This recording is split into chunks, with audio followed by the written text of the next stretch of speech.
Amém, meus queridos. Nesse final de sábado, hoje, dia 2 de setembro de 2017, eu gostaria de deixar algumas palavras com os irmãos, mas antes gostaria de fazer uma pequena oração.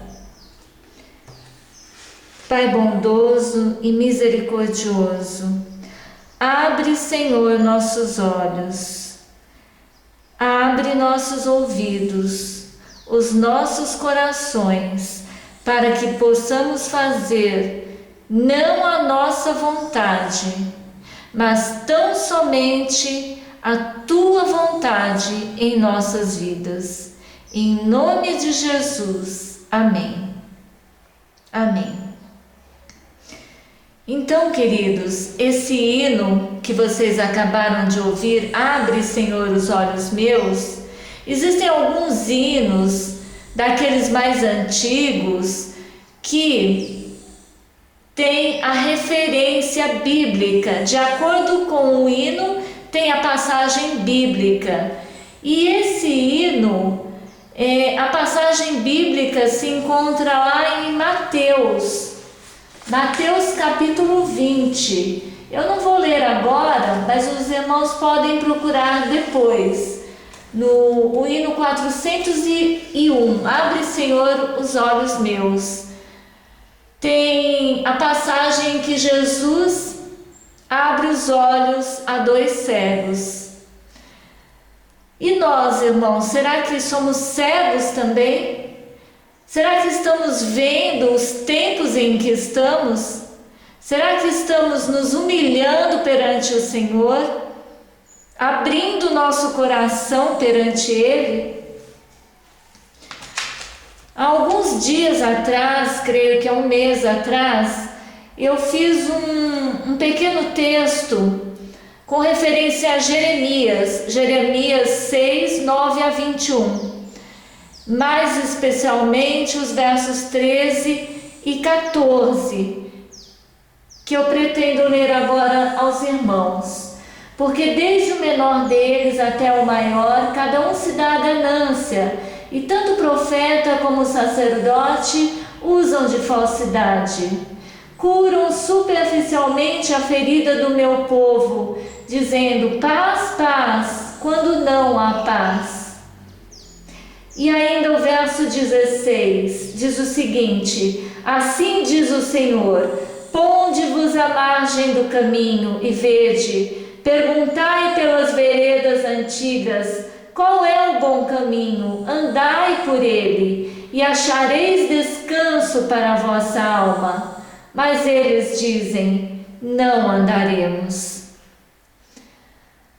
Ah, queridos, a situação da igreja cristã, em geral, é muito triste. E eu gostaria de fazer um paralelo com os dias de Elias. Vocês se lembram quando Elias se encontrou com Acabe? Que disse Acabe a Elias: és tu o perturbador de Israel?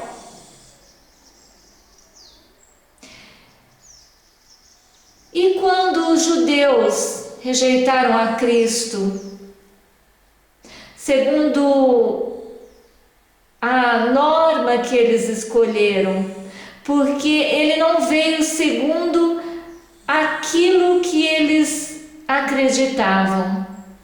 Ele chamava o pecado por seu verdadeiro nome e denunciava a hipocrisia dos líderes judaicos. Eles viviam de forma correta, sim, exteriormente. Por isso ele disse que eram sepulcros caiados.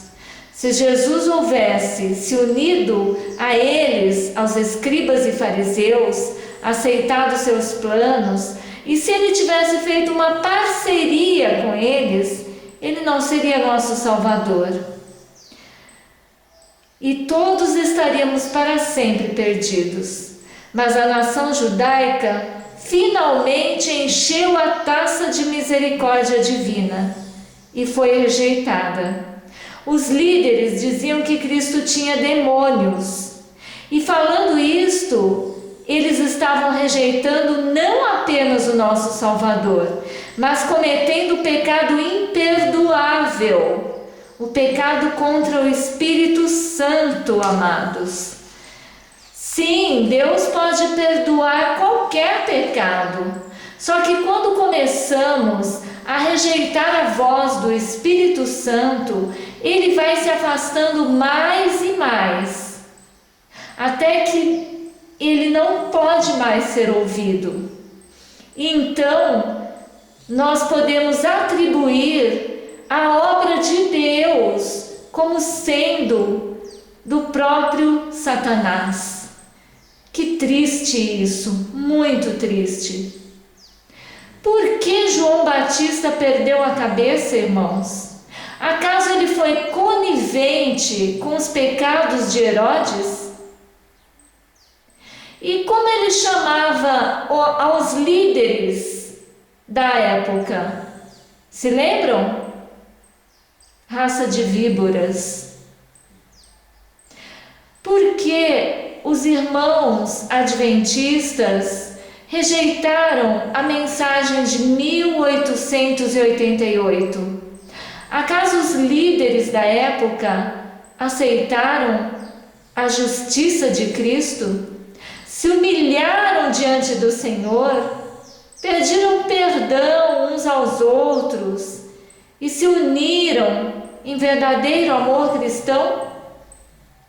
Sabemos que não, porque se isso houvesse acontecido, Jesus teria voltado. Porque, irmãos, na década de 1950, os líderes da igreja fizeram um livro mudando algumas doutrinas básicas do adventismo para se conformarem com os evangélicos e não serem chamados de seita? Oh, queridos, eu não tenho a pretensão, nenhuma pretensão, de convencer ninguém, até porque esse é um trabalho do Espírito Santo, pois ele é que convence do pecado, da justiça e do juízo. Por que hoje em dia nos templos adventistas se prega só paz e segurança e não se chama ao pecado pelo seu verdadeiro nome?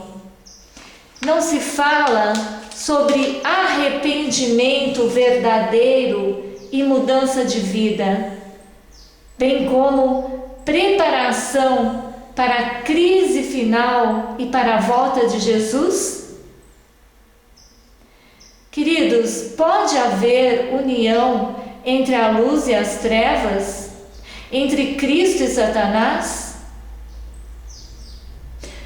Infelizmente, a serva do Senhor, Ellen White, diz que as formas de religião seriam realizadas até o fim. As formas de religião, os cultos, os encontros, os eventos, porém não são as formas de religião que salvam, amados. Só Jesus salva. Será que participando desses cultos em que o Senhor é esquecido e o que existe é apenas pompa, orgulho e vaidade, estaremos nos preparando? Estamos nos preparando para quê, irmãos? Se a palavra é bem clara dizendo que não pode haver união entre luz e trevas, entre Cristo e Satanás?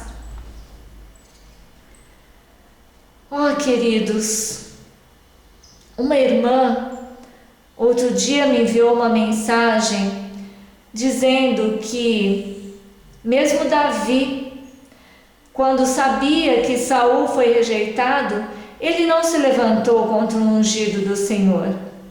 Também não estou, queridos, me levantando contra ninguém.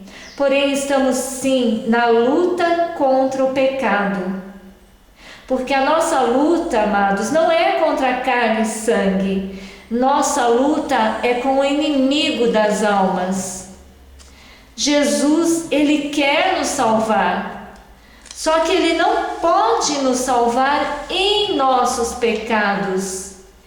Ele quer nos salvar dos nossos pecados. Jesus quer falar e orientar seus filhos, seus escolhidos. E Ele pede separação total do mundo, pois quem ama o mundo, o amor do Pai não está nele. Interessante notar que Davi não atacou Saul, mas fugiu da sua presença e não participou mais das suas reuniões. Deus está enviando em sua misericórdia seus últimos avisos. Nós sabemos que hoje, nos templos adventistas, não se prega mais a verdade e muitos irmãos são perseguidos por causa de estarem seguindo orientações divinas em matéria de alimentação, vestuário, música, vida no campo e tantas outras coisas. Jesus está nos chamando. Ele está nos chamando para os lugares retirados da terra, para as montanhas, para que a obra da inteira santificação, completa e total, aconteça em nossas vidas. E só então, queridos, poderemos receber o refrigério, a chuva serôdia, em que o Espírito Santo de Deus será derramado em nossas vidas totalmente.